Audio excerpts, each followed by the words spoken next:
Alors, soulagé, une journée stressée. Bon, à l'heure où je tourne cette vidéo, il est 13h08 aux Antilles, en Martinique. Sur ma pause, je prends le temps justement de poser quelques petits mots pour la bonne nouvelle qui est tombée aujourd'hui, c'est-à-dire le fait que l'Olympique Lyonnais ne sera pas rétrogradé ni administrativement ni sportivement en Ligue 2. Donc ils sont maintenus en Ligue 1 avec un encadrement de la masse salariale. Donc on va dire que dans le pire des scénarios, c'est le meilleur scénario qu'on pouvait espérer.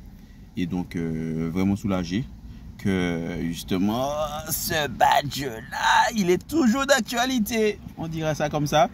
Et donc vraiment soulagé. Vraiment soulagé.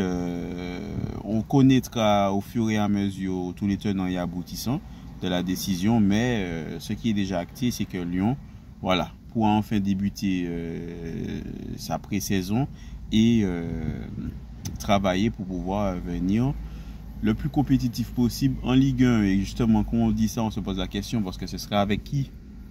Avec qui? Parce que l'encadrement de masse salariale dit que forcément il y aura des ventes cet été, ça on le savait déjà, mais il y aura des ventes. Donc il faudra justement vendre pour pouvoir éponger les dettes qui sont déjà existantes pour ne pas justement l'augmenter, pour qu'elles ne deviennent pas trop big, même si elles le sont déjà. Mais dans tout ça, au final, ce qu'on peut retenir, c'est que voilà, l'Olympique Lyonnais jouera en Ligue 1 l'année prochaine avec quel effectif sur la saison qui vient et sur les saisons qui viennent après.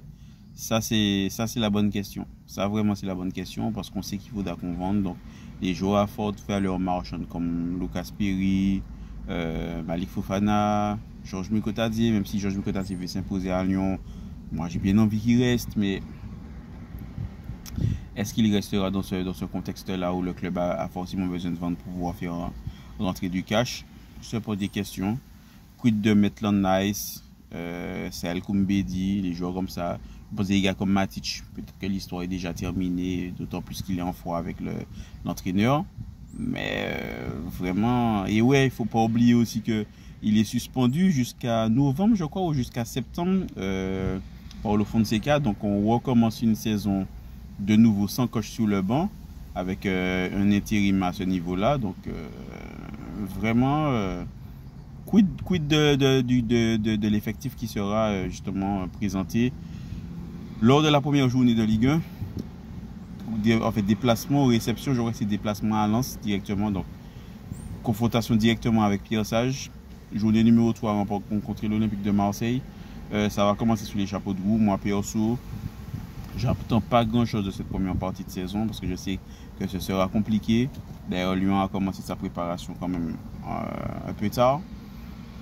On verra bien ce que ça va donner. C'était juste pour pouvoir faire un petit mot sur cette décision. Merci à Michel Kang, Michael Gerlinger.